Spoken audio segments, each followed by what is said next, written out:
Next hour, the president is going to meet and greet the leaders of the NATO alliance as the group marks its 75th anniversary. And tomorrow, all eyes will be on the president as he takes part in a rare solo press conference. Here's what the president said yesterday about NATO's current efforts to counter Russia's war in Ukraine. In Europe, Putin's war of aggression against Ukraine continues.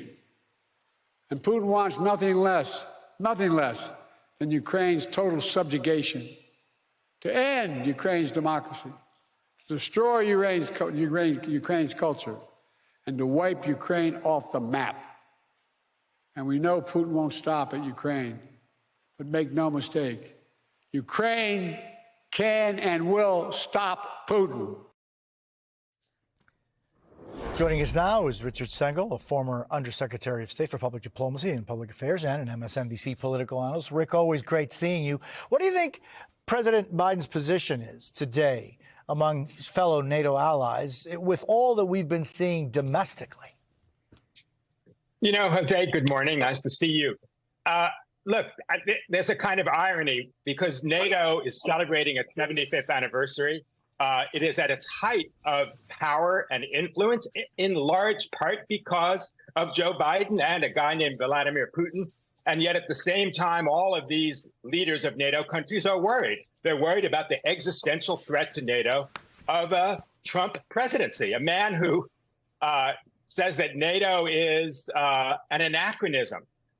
He says that NATO is not, it always makes me laugh, NATO is delinquent, as though once a landlord, always a landlord, as though they're paying rent.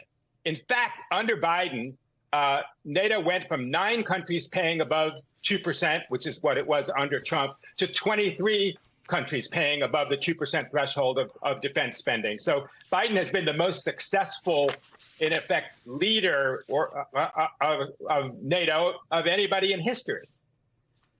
Yeah, and I mean, Rick, I want to play for you something that Trump said last night at a campaign rally. He once again went on the attack, threatening to not protect NATO members if they don't spend more money, as you talk about that delinquent thing that he talks about over and over again. Listen to what former president said just last night. I said, you have to pay your bills. They said, sir, may I ask you a question? If we don't pay our bills, will you protect us from Russia? I said, you mean you're delinquent? They said, yes, we're delinquent. Let's say we're delinquent. Would you protect us? I said, no, I will not protect you from Russia. This is, Rick, this is like last night. Yeah. I mean, he's the landlord. I think he actually doesn't understand how NATO works. I mentioned this just in passing. There are no NATO troops. Countries do not give soldiers to some NATO force. The idea, it's a voluntary association where countries pay 2% of their GDP in defense spending. As I say, that's gone up 3 times under Biden, in large part because of the largest cross-border invasion since NATO was formed when Putin invaded Ukraine. But I just don't think he actually understands the alliance, and he obviously doesn't value it, and he treats them like dirt. And by the way, that's why they're concerned. Yeah, I'm just wondering, I mean, 75th anniversary, we just in June, commemorated the 80th anniversary of D-Day in Normandy, and all the blood, sweat, toil, and tears that it took to liberate parts of the world that were threatened by a totalitarian, ideology.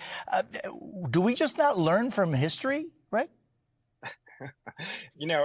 Yes, and you're right to reference the visit to Normandy, where it's a sacrifice of American soldiers. But what people don't realize, because they think they see wars going on all over the planet, we are living in the most peaceful time in human history. And in large part, that's because of this 75-year alliance called NATO.